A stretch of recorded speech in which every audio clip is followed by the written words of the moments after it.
Watu wengi wanajiuliza, mtumishi wa kweli ni mtumishi wa namna gani? Mbona kuna watumishi wengi wa Mungu lakini tunashindwa kujua yupi mtumishi wa kweli na yupi wa uongo? Ngoja nikwambie leo, mtu wa Mungu, mtumishi wa kweli wa Mungu ni yule mtumishi anayehubiri anachokiishi na anakiishi anachokihubiri. Yaani mahubiri ni sehemu ya maisha yake. Yaani kabla ya kuchukua neno la Mungu na kuja kuwafundisha nyinyi, hilo neno kwanza liwe limemfundisha yeye na kumbadilisha, ndipo aje kuwafundisha nyinyi mbadilike. Yaani anapokuja kuwahubiria nyinyi, anakuja kuwahubiria uzoefu wake. Yaani namna neno la Mungu lilivyombadilisha yeye na akaacha uovu, ili mjifunze kupitia yeye na pia kujifunza kupitia neno la Mungu.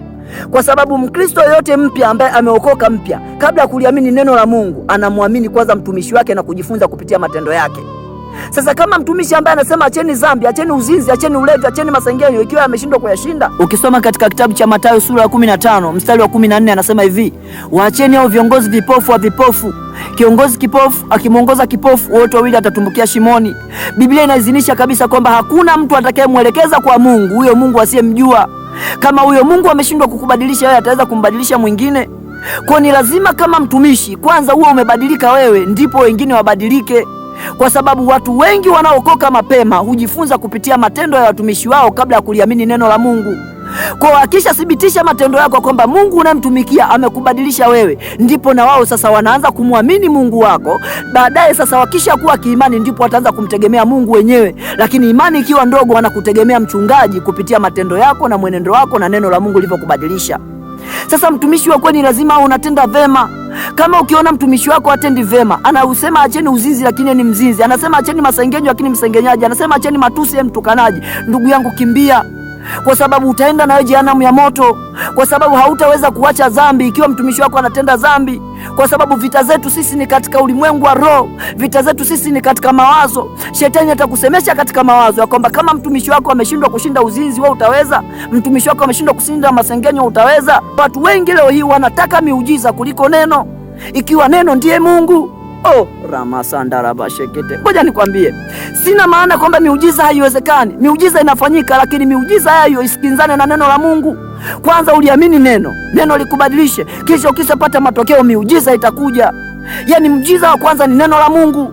Kwa kumbe neno la Mungu linatuzilishia kwanza huyo mtumishi wako awe amebadilishwa na Mungu, ili wewe akuelekeze kwa Mungu aliyembadilisha yeye. Kama unahitaji ukuaji, kama imani yako ni ndogo, kama unataka kujifunza neno la Mungu na kumwelekea Mungu, basi tafuta kanisa ambalo linakemea dhambi, tafuta kanisa ambalo mtumishi wake anatenda vizuri, ameachana na mambo maovu. Kama mtumishi bado anatenda mambo ya giza, hawezi kukupeleka nuruni ikiwa bado yupo gizani. Ni lazima yeye aionje nuru, ndipo akuonjeshe nawe nuru, kwa sababu neno la Mungu linabadilisha. Kwa sababu Kristo tunayemtumikia anabadilisha, lakini Kristo hata lazimisha kukubadilisha, ila Kristo atahitaji nia yako ili kukubadilisha. Sasa kama mtumishi bado nia yake anayo ya kale, hawezi kukupeleka kwa Mungu asiyemjua. Ndugu yangu, usije ukapotea. Ndugu yangu, usije ukaangamia. Mungu ni Mungu aliye hai. Mungu ni Mungu anayebadilisha, lakini Mungu alazimishi badiliko, ila Mungu anahitaji nia yako iliyochoka uovu, iliyochoka dhambi na matendo ya kale, ndipo anakubadilisha, kwa sababu anaitilia nguvu nia yako. Kwa sababu Mungu hawezi kulazimisha maamuzi yako, ila Mungu anaheshimu maamuzi yako. Kwa ukiamua kushinda dhambi utashinda, ukiamua hutaki kushinda dhambi hautashinda, kwa sababu ukiamua na ukimpata Yesu, Yesu ndo anaitilia nguvu ile nia yako.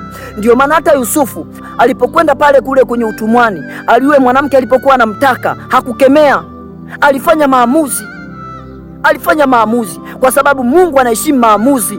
Kuna wakati dhambi zingine zinahitaji maamuzi, kuna wakati uovu unahitaji maamuzi. Kama hautakuwa na maamuzi, basi uovu hautaondoka kwenye maisha yako. Kuna baadhi ya dhambi zinahitaji uamuzi. Ndio maana Musa alikuwa na tabia ya hasira, matokeo yake hasira ikamfanya yeye asiingie Kanaani. Ngoja nikwambie, umeona ubaya wa dhambi? Kwa kumbe dhambi unayoifuga leo hii inaweza kukutatiza kufika mahali ambapo Mungu ametaka ufike. Ni jukumu lako kama mtu wa Mungu na mtumishi wa Mungu, jifunze kupitia mtumishi wako, matendo yake, neno lake anallohubiri kiwe kimembadilisha yeye kwanza, ili aweze kukubadilisha na wewe, na Mungu akubariki sana.